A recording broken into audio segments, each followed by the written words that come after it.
हाँ बाबू, बाबू जैसा कि मेरी संगीत का शीर्षक आप लोग पहले ही सुन चुके हैं।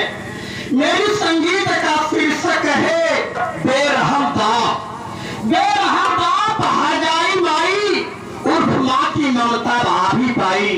कहानी बड़ी दर्दनाक है साथियों, एक कौशाम्बी जिले की है। कौशाम्बी जिला है, गांव कल्याणपुर की एक घटना है बाबू। आप लोग शांति बना करके नौटंकी का आनंद लीजिए। आशा नहीं विश्वास दिलाता हूँ इस संगीत में अगर आप लोग ध्यान से संगीत का शीर्षक देखेंगे तो आंख में आंसू आए ना आए लेकिन कलेजा जरूर पसीज जाएगा बाबू। बड़ी दर्दनाक घटना कौशाम्बी की है। मेरा परिचय लीजिए। मेरा नाम सुनील कुमार है। मेरा नाम सुनील कुमार है। घर में मेरे बाबूजी है। मेरे बाबूजी का नाम श्री कालीचरण कसाई है। साथ में मेरा बाप नाम का नहीं बल्कि काम का भी कसाई है। मेरा बाप दोनों की संगत में पड़कर शराब पीने लगा, जुआ खेलने लगा, यहाँ तक कि रंडियों के कोठे तक जाने लगा। पूर्वजों की जो भी जमीन जायदाद बनाई थी मेरा बाप सब दारू जुए में बेच डाला, सब कुछ गवा दिया साथियों। यहाँ तक कि घर का बर्तन तक बेच करके दारू पी गया। साथियों एक दिन तो बड़ी अजीबोगरीब घटना मेरे घर में घटी। उस समय मेरी उम्र 10 साल की थी। यह 10 साल का सुनील खेत में काम कर रहा था और मेरा बाप कालीचरण कसाई जुआ खेल रहा था। जब मेरा बाप जुए में सब कुछ हार गया तो शराब पीकर मेरे घर आया। मेरी माँ के पास, मेरी माँ का नाम कमला देवी था। मेरी माँ से पैसा मांगने लगा, कहने लगा कि कमला मुझे पैसा दे, मैं और दारू पीऊंगा और जुआ खेलूंगा। मेरी माँ रोकी, कहने लगी कि ये सुनील के पापा आप तो सब कुछ बर्बाद कर दिए, सब कुछ गवा दिए हैं। दारू जुए रंडीबाजी में आप घर के बर्तन बेच दिए हो। मेरे शरीर के जवाब नहीं बचे हैं, सब बेच करके आप दारू और जुआ खेल गए। अब मैं क्या दूं? मेरा शरीर बचा है, मुझे बेच दीजिए।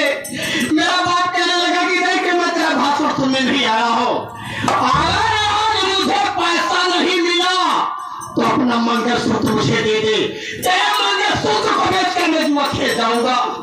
मेरी माँ रोने लगी, कहने लगी कि इतना बड़ा न्याय मेरे साथ मत करिए। ये मंगलसूत्र मेरा सुहाग, मेरी जिंदगी है और आप बेच करके दारू पिएगी नहीं, मैं आपके मंगलसूत्र नहीं दूंगी।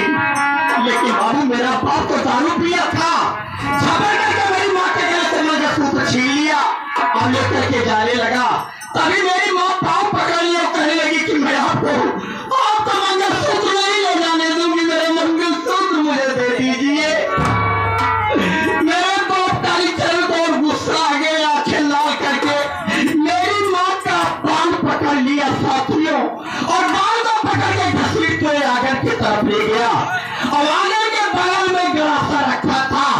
मेरा बाप कालीचरण कसाई इतना बेरहम हो गया कि उसी का असर से मेरा बाप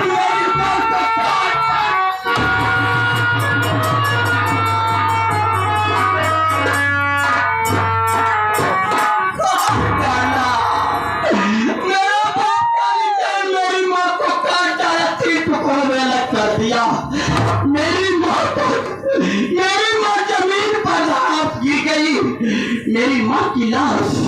और तभी साथियों किसी भाई ने जाकर के मुझे खेत में बताया कि सुनील जल्दी घर चल, तेरा बाप तेरी माँ को काट डाला है। इतना सुनते ही बाबू मैं खराब हो गया, पागल सा हो गया और रोते हुए दौड़ करके आता हूँ, देखता हूँ तो मेरी माँ की लाश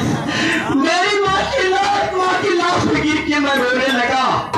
मुझे कुछ नहीं सूझा, बगल में कल्पनापुर थाना था, मैं चला गया, पुलिस वालों को सूचना दे दिया और अपने साथ लिवा करके अपने बाप को रंगे हाथ पकड़वा दिया। कानून ने हथकड़ी लगाकर मेरे बाप को जेल में डाल दिया और कोर्ट ने पूरे 20 साल की सजा कर दिया मेरे बाप कालीचरण को।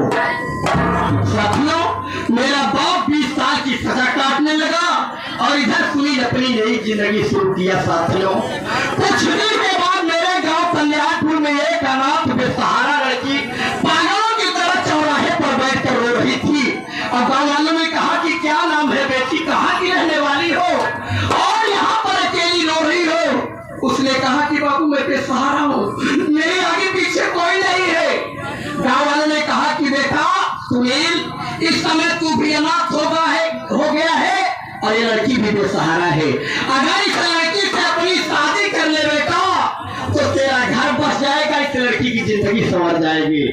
साथियों, गांव वालों के कहने से मैं उस लड़की से शादी कर लिया हूँ। मेरी घरवाली का नाम फूलकली है। साथियों, भगवान को मंजूर था, फूलकली के कोख से सुंदर लड़का पैदा हुआ है जो कि इस समय 15-16 साल का हो गया है।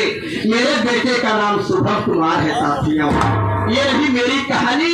मेरा बाप भी जब 20 साल की सजा पूरी करके बाहर आया, इसी कौशाम्बी शहर में एक मशहूर कवायद का कोठा था और कोठे की मालकिन चमेला बाई थी।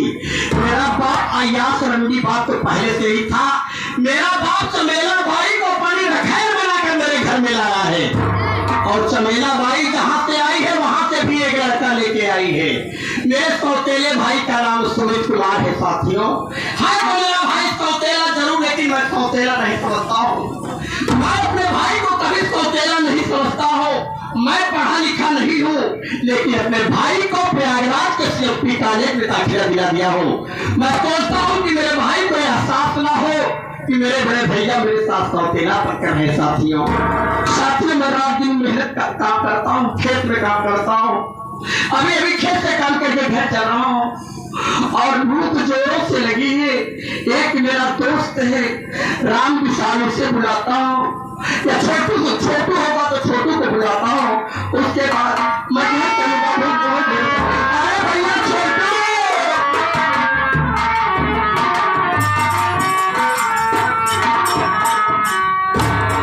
भैया नमस्ते। भैया नमस्ते।